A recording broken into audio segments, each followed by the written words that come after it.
نحمده ونصلي على رسوله الكريم اما بعد فاعوذ بالله السميع العليم من الشيطان الرجيم من همزه ونفخه ونفثه بسم الله الرحمن الرحيم.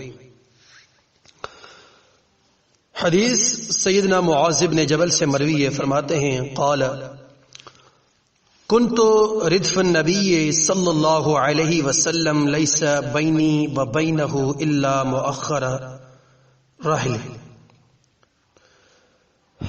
کہتے ہیں کہ نبی کریم صلی اللہ علیہ وسلم کے ساتھ سواری پر آپ کے پیچھے میں سوار تھا اور میرے آپ کے درمیان کجاوے کے پچھلے حصے کے سوا اور کوئی چیز حائل نہ تھی. تو فقال، پھر اللہ کے رسول کریم نے کہا کہ یا معاذ بن جبل، اے معاذ بن جبل. قلت، تو معاذ کہتے میں نے کہا لبیک یا رسول اللہ وسعدیک. تو معاذ کہتے ہیں کہ میں نے کہا اللہ کے رسول میں حاضر ہوں اور خدمت کے لیے تیار ہوں. ثم سار ساعتن، پھر کچھ دیر چلنے کے بعد فرمایا قال یا معاذ بن جبل، اے معاذ بن جبل. قلت، معاذ کہتے میں نے کہا لبیک یا رسول اللہ وسعدیک. تو کہتے میں نے عرض کیا کہ میں خدمت میں حاضر ہوں، آپ کا فرمانبردار ہوں. پھر کچھ دیر چلنے کے بعد ثم سار ساعتن ثم قال یا معاذ بن جبل، پھر سے کہا معاذ بن جبل. پھر سے کہا معاذ نے کہ میں حاضر ہوں آپ کی خدمت کے لیے، فرمانبرداری کے لیے. تو قال، اللہ کے رسول کریم نے کہا کہ هل تدری ما حق اللہ علی العباد. تو اللہ کے رسول کریم صلی اللہ علیہ وسلم نے فرمایا کیا تم جانتے ہو کہ بندوں پر اللہ کا کیا حق ہے؟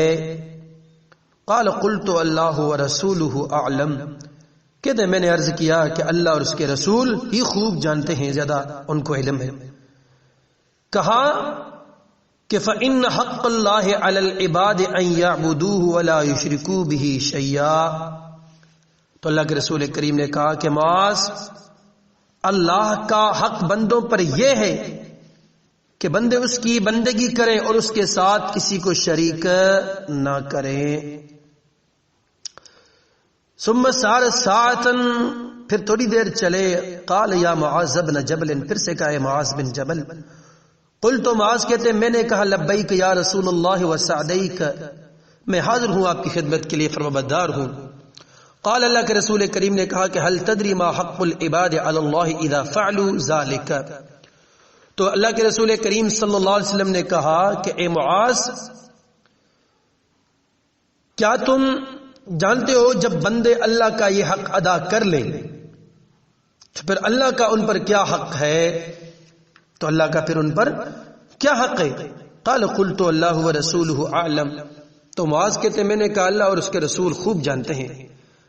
قال، اللہ کے رسول کریم نے کہا کہ اللہ يعذبہم، کہ پھر اللہ کا حق یہ ہے کہ اللہ انہیں عذاب نہ دے، پھر اللہ انہیں عذاب نہ دے.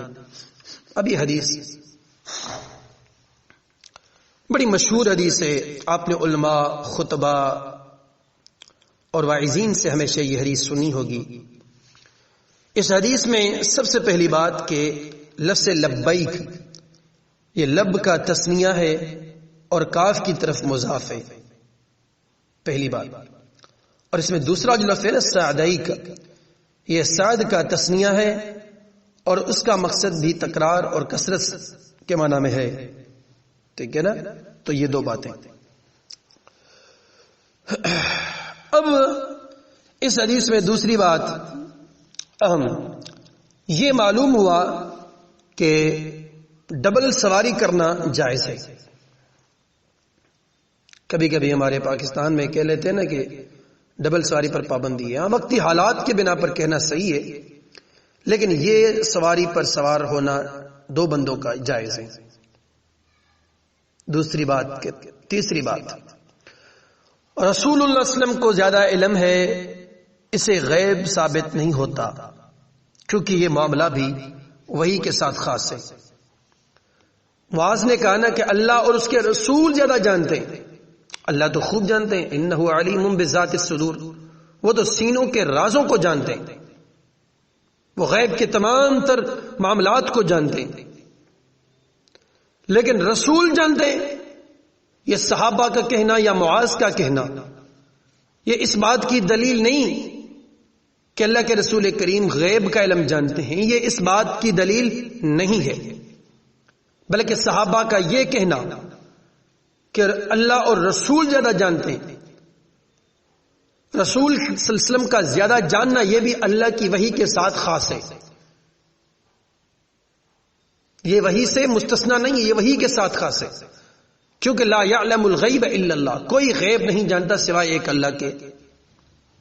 تو کوئی یہ نہ کہے کہ دیکھیں اللہ کے بارے میں کہا کہ اللہ خوب جانتے ہیں اور رسول خوب جانتے ہیں صلی اللہ علیہ وسلم، نہیں، یہ بھی وحی کے ساتھ خاص ہے۔ نمبر چوتھی بات، جب بندے اللہ پاک کے اس حق کو ادا کر لیں تو اللہ پاک اس سے بندوں کو کبھی بھی عذاب نہیں دے گا۔ ابھی حق کیا ہے؟ حق تو واضح ہے کہ صرف اللہ کی بندگی کرنا، اللہ کی عبادت کرنا، اس کے ساتھ کسی کو شریک نہ کرنا، اس مالک حق خالق کائنات کو اکیلا تصور کرنا، تمام تر جانی مالی عبادات اکیلے اللہ وحدہ لا شریک کے لیے کرنا۔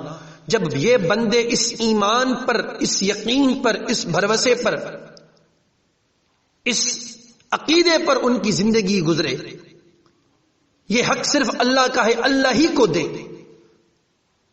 تو نبی مکرم صلی اللہ علیہ وسلم نے فرمایا کہ پھر اللہ کا حق یہ ہے کہ اللہ ایسے بندوں کو عذاب نہیں دے گا۔ جب بندے اللہ کا حق ادا کر لیں تو اللہ ان کا حق پھر ادا کرے گا۔ جب کسی نے اللہ کے حق میں ڈنڈی ماری تو اللہ ایسے بندوں کو کبھی عذاب سے بچا نہیں سکتا۔ یہ عذاب سے تب بچیں گے جب اللہ کا حق ادا کریں گے۔ اور نمبر 5 بات کہ نبی صلی اللہ علیہ وسلم نے وقفے سے ٹھہر کر 3 بار یہ پوچھنے کی جو بات کی، یعنی کہ آہستہ آہستہ تھوڑی بات پوچھی، تھوڑی دیر رکے، پھر پوچھی۔ یہ کیوں؟ اس کا مقصد یہ تھا کہ معاذ کی توجہ مکمل میری بات کی طرف ہو۔ ایک بندے کو جیسے میں کہہ لوں نا میری بات سنے تو وہ توجہ نہیں دے گا لیکن اتنی نہیں دے گا جتنی دینی چاہیے۔ تھوڑی دیر بعد رک کے، چند سیکنڈ رک کے پھر سے میں کہوں کہ میری بات سنیں، پھر سے اگر میں کہوں تھوڑی دیر کے بعد کہ میری بات سنیں، تو آپ بھی اور دیگر بھی میری بات کی طرف توجہ کریں گے کہ کوئی خاص بات ہے۔ یہ توجہ دلانے کے لیے اللہ کے رسول کریم نے ایسے کیا، اور یہ سب سے بڑی اہم بات تھی۔ اس بنا پر اللہ کے رسول کریم نے وقفے سے معاذ کی توجہ کو اپنی طرف لے لیا۔ نمبر 6 بات کہ ایک صحابی کو پتہ نہیں کہ رسول اللہ صلی اللہ علیہ وسلم کیا کہنا چاہ رہے ہیں۔ ایک صحابی معاذ کو یہ پتہ نہیں کہ اللہ کے رسول کریم کہنا کیا چاہ رہے ہیں۔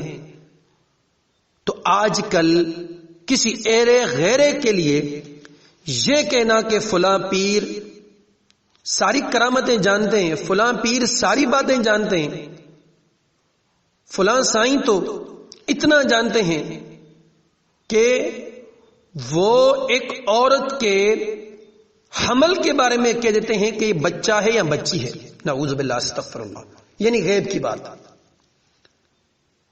اندازہ لگائیں کہ ایک صحابی ساتھ بیٹھے ہوئے، اور ہیں کون؟ معاذ ابن جبل ہیں، اولیاء میں سے، ولیوں میں سے، نبی کریم صلی اللہ علیہ وسلم کے بعد سب سے زیادہ ولیوں کی جماعت کس کی ہے؟ صحابہ کرام رضوان اللہ علیہ مجمعین کی، ایسے بڑے ولیوں کی جماعت۔ جب یہ ولی اور یہ صحابی رسول معاذ ابن جبل ایسی بات نہیں جانتے تو بعد میں کیسے جانیں گے؟ اس بات سے اندازہ لگا سکتے ہیں نا آپ۔ کہتے کہ نہیں سائیں فلاں کو اتنا تو علم تھا کہ ڈاکٹر نے الٹرا ساؤنڈ کروایا تو ڈاکٹر نے کہا کہ اس کو بچی ہے، نہیں سائیں نے کہا کہ بچہ ہے، کہا کہ نہیں یہ ڈاکٹر غلط ہے، سائیں صحیح ہے۔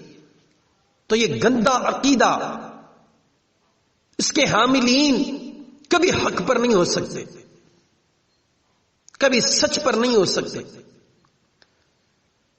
جب ایک صحابی رسول معاذ بن جبل جیسی شخصیت یہ بات نہیں پہچان سکی اور ہے بھی نہیں اس کو علم، وہ بار بار پوچھتے ہیں کہ اللہ رسول کو زیادہ علم ہے، کیا کہنا چاہتے ہیں؟ اتھینٹک بات نہیں کہتے، کوئی بات نہیں کہتے، اللہ کے رسول کریم نے جو بات کہی پھر معلوم ہوا کہ کہنا یہ چاہ رہے ہیں۔ جب ایسی شخصیت کو اس بات کا علم نہیں تو اس کے بعد پھر کس کو علم ہو سکتا ہے؟ اس بات سے اندازہ لگائیں۔ تو یہ حدیث اور دوسری جو احادیث ہیں اس میں کیا ہے؟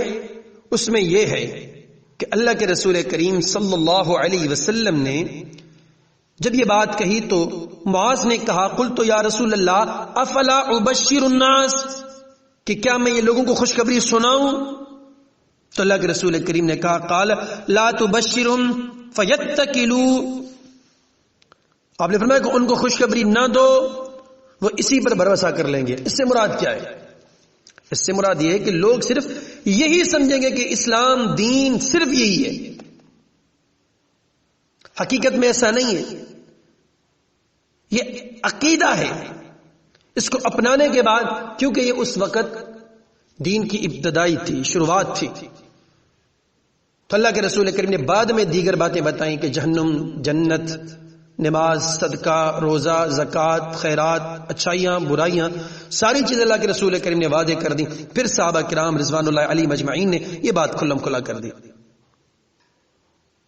تو بات سمجھیں، یہ عقیدے کا مسئلہ ہے، یہ ایمان کا مسئلہ ہے کہ یہ حق عبادت جانی ہو مالی ہو اکیلے اللہ کا ہے، کسی کو ان کے ساتھ شریک کرنے والا حق پر نہیں ہو سکتا۔ اور جب آپ یہ حق ادا کریں گے میں اور آپ، تو اللہ کا حق یہ ہے کہ پھر اللہ ہم جیسوں کو پھر عذاب نہیں دے گا انشاءاللہ۔ تو آئیں اس پیارے اور سنہرے عقیدوں کو اپنائیں، اپنے ایمان کو بچائیں تاکہ اللہ پاک کا ہم حق ادا کر سکیں اور ہمارا حق اللہ ادا کرے گا انشاءاللہ۔ اللہ پاک سے سوال کے مالک کے کل خالق کائنات ہمیں آپ سب کو کتاب و سنت کا داعی، عامل، حاملین میں شمار کرے بنائے۔ والسلام علیکم ورحمۃ اللہ۔